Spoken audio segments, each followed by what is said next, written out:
都同學嗱，咁我哋咧而家就做埋2122年 Sem1嘅 B3啦。嗱，呢條題目咧同對上嗰兩個 terms 嘅 past paper 咧係絕對非常相似㗎。佢只不過咧，如果你睇翻啦個 pattern 啦，2021年 Sem1嘅時候咧就 cut 咗落去個 x-axis 度，跟住 Sem2咧就 cut 落 origin 度，係啊。咁今次咧而家佢 cut 喺邊咧？今次佢就 cut 喺 y-axis 度。得唔得？咁題目咧俾嘅分你都相對減少㗎啦。咁咧第一件事啦，佢就話俾你知，叫你 D 佢一次，跟住咁 D 佢一次，我諗大家都實做到㗎啦，應該輕鬆解決嘅，咁就唔好太過麻煩啦，得唔得？OK，可唔可以？咁就咁照做啦，好冇？好 OK？咁好啦，咁跟住之後咧，下一個啦，我哋再做落去啦。咁佢跟住就話咧，我都話咧，每次見到咧就畫一畫條線，大概咩樣先？咁跟住而家 cut 咗，記住有一個 point 叫 X1、Y1，就係佢哋 cut 個 point。得唔得？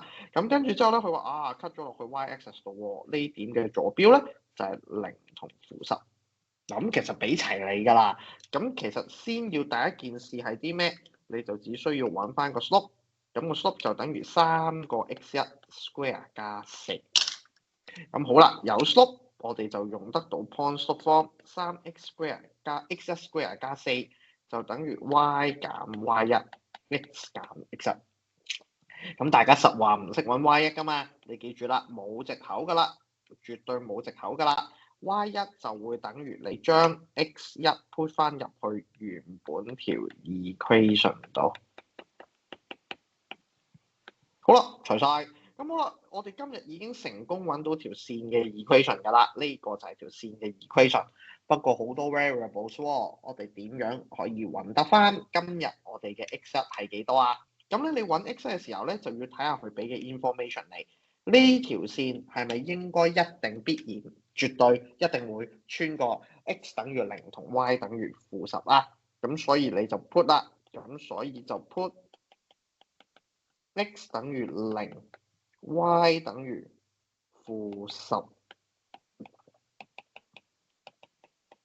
記住啦 ，x 係符號嚟嘅 variable 嚟嘅，我哋想求嘅。得唔得？嗰個係你想求嘅。咁之後咧，你就會發現咧，今日咧就又可以爆開一次啦。